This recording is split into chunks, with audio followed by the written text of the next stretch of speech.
तो last part में Goku, Vegeta, Broly और अकुमो ने मिल करके काफ़ी अच्छी टक्कर दे दी थी शैलोट को। अब उसके आगे, लेकिन उससे पहले तुम वीडियो को लाइक करो और अगर तुम्हें ऐसी स्टोरी सुनना पसंद है तो चैनल को भी सब्सक्राइब कर देना ताकि आगे आने वाली वीडियो तुम्हें सबसे पहले मिल सके।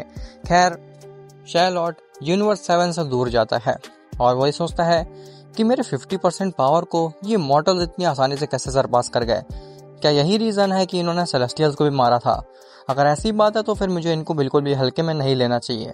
मुझे जल्द से जल्द इस मल्टीवर्स को ख़त्म करके इटर्निटी को सौंपना चाहिए। और हाँ, मैं यूनिवर्स 7 से शुरुआत तो नहीं करूँगा, मैं बाकी यूनिवर्सेस को धीरे धीरे ख़त्म करूँगा, उसके बाद यूनिवर्स 7 को करूँगा।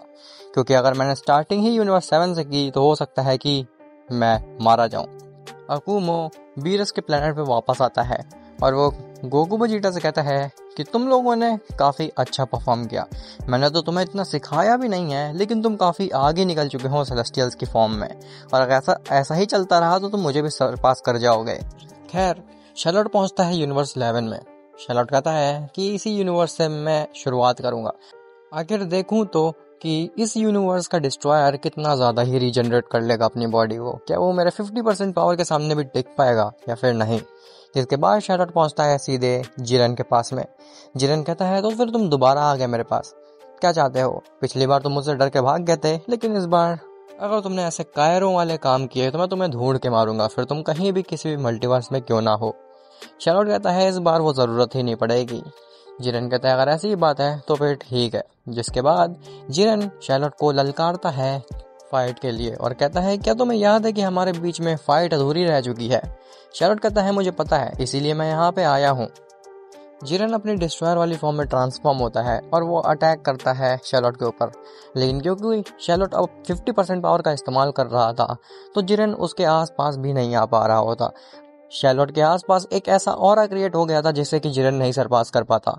जिरन कहता है आखिर ये कैसा ऑरा है जिसे मैं सरपास ही नहीं कर सकता? तो शैलोट कहता है कि ये ऑरा नहीं है, बल्कि ये असली गॉड की पहचान है। तुम कभी भी मेरे आसपास भी नहीं आ सकते हो।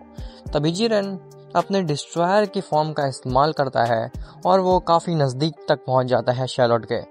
शैलोट कहता है नामुमकिन, आखिर उस सेन ने मेरे को पंच मार दिया, ये मेरे इतने नज़दीक तक आ गया है जबकि ये केवल आम सा डिस्ट्रॉयर है।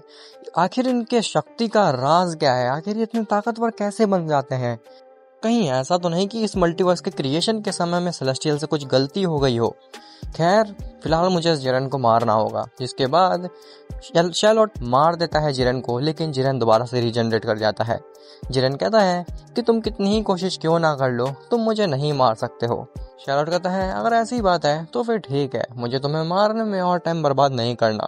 जिसके बाद वो जिरन को लेकर के वहाँ से गायब हो जाता है और उसको ले जाता है एक ऐसे डायमेंशन में जो कि एग्जिस्ट करता है मल्टीवर्स के बाहर, जहाँ पे वो जिरन को कैद कर देता है। जिरन को काफ़ी ज़्यादा हर्ट हो रहा होता है। जिरन कहता है आखिर तुम यहाँ मेरे को क्यों ले आए हो? ये कौन सी जगह है और इतना यहाँ पे पेन क्यों हो रहा है?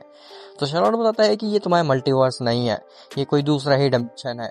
अब क्योंकि तुम मर नहीं सकते हो तो इस डायमेंशन में तुम इटर्निटी तक तड़पते रहोगे, जो कि मुझे नहीं लगता है कि तुम ज़्यादा सह पाओगे। ऐसा बोल करके शैलोट वहाँ से चला जाता है और शैलोट पहुंचता है यूनिवर्स 11 में। वो पहुंच करके पूरे यूनिवर्स को तबाह कर देता है और ये चीज़ जैसे ही ग्रैंड प्रिस्ट को पता लगती है, ग्रैंड प्रिस्ट जेनो को आगाह करता है कि लॉर्ड जेनो उसने तबाही की शुरुआत कर दी है, उसने यूनिवर्स 11 को ख़त्म कर दिया है और अब वो धीरे धीरे सभी यूनिवर्स को ऐसे ही ख़त्म कर देगा। हमें जल्द से जल्द कुछ करना पड़ेगा, नहीं तो हो सकता है कि ज़्यादा देर हो जाए। जेनो कहता है जल्द से जा करके अकुमो और गोकू, वेजिटा, ब्रोली को ये बात बताओ, क्योंकि वही है जो कि हमें इस सिचुएशन से निकाल सकते हैं। जिसके बाद ग्रैंड प्रिस्ट पहुंचता है यूनिवर्स 7 में बीरस के प्लैनेट पे। ग्रैंड प्रिस्ट कहता है अकुमो तुम्हारी बहुत ज़्यादा ज़रूरत आ गई है।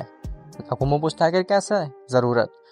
तो ग्रैंड प्रिस्ट बताता है कि उसने ऑलरेडी यूनिवर्स 11 तबाह कर दिया है और अब वो बाकी यूनिवर्सेस की तरफ भी बढ़ रहा है उनको ख़त्म करने के लिए। अकुमो कहता है अगर ऐसी बात है तो इस बार वो हमसे नहीं बचने वाला, हम पूरी तरीके से उसको ख़त्म कर देंगे। खैर, वहीं दूसरी तरफ जब शैलोट पहुंचता है यूनिवर्स 10 के डिस्ट्रॉयर रमशी के पास में, तो वो कहता है कि तुम तो बहुत ज़्यादा वीक नज़र आ रहे हो, तुम तो जिरन के जितने टक्कर भी नहीं दे सकते हो मुझे। रमशी कहता है आखिर इसका दोबारा कैसे यहाँ पे आना हुआ? इस बार हमें ये चीज़ लॉर्ड ज़ेनो को बतानी ही पड़ेगी और इसे ख़त्म करवाना ही पड़ेगा। जैसे ही शैलॉट मारने जाता है रमशी को, तभी वहाँ पे अकुमो, गोकू, वेजिटा, ब्रोली ये तीनों ही आ जाते हैं। अकुमो कहता है कि बस बहुत हुआ, पिछली बार तो तुम भाग गए थे, लेकिन इस बार तुम हमसे बच के नहीं भाग पाओगे। शैलॉट कहता है तो फिर तुम लोग दोबारा आ गए मेरे पीछे। खैर मुझे लगता है कि अब मुझे अपनी ट्रू फॉर्म दिखानी ही पड़ेगी। अकुमो कहता है क्या तुमने जो पहले दिखाया था वो ट्रू फॉर्म नहीं थी तुम्हारी? शैलॉट कहता है नहीं, मैं तो मजाक मजाक में तुम्हारे साथ खेल रहा था और देखने की कोशिश कर रहा था कि आखिर ऐसी कौन सी चीज़ है कि इटर्निटी तुम्हारे मल्टीवर्स के पीछे पड़े हैं।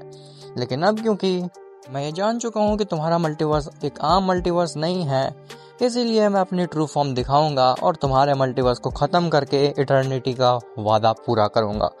जिसके बाद शैलॉट अपना मॉर्टल का रूप छोड़ के असली रूप दिखाता है, जिसे देखने के बाद सभी एकदम दंग रह जाते हैं।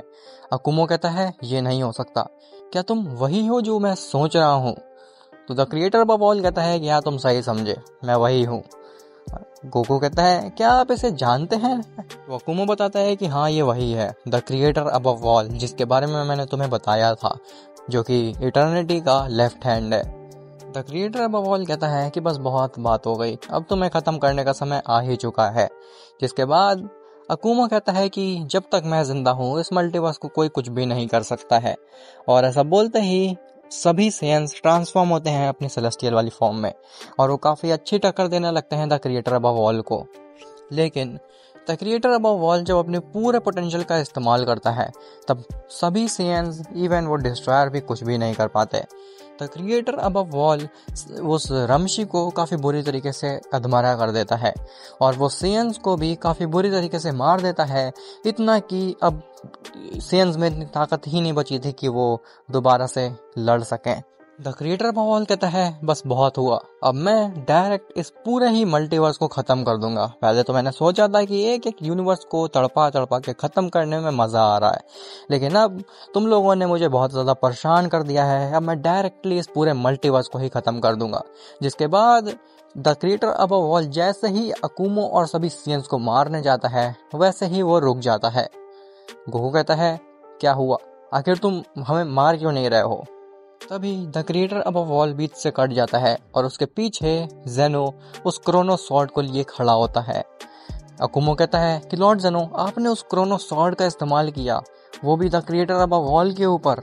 ज़ेनो कहता है तुम ठीक समझे। जिसके बाद ज़ेनो की द क्रोनो सॉर्ड भी डिस्ट्रॉय हो जाती है। अब आखिर द क्रिएटर अबव ऑल को मार देने के बाद क्या इटर्निटी के पास और कोई ऑप्शन बचा है, या फिर अब इटर्निटी को हार माननी ही पड़ेगी उस मल्टीवर्स से जिसको उसने खुद ही क्रिएट किया है, या फिर इटर्निटी ने कुछ और ही सोच के रखा है, या फिर वो पहले ही से जानता था कि ये सब होने वाला है? ये सब तुम्हें पता चलेगा नेक्स्ट पार्ट में।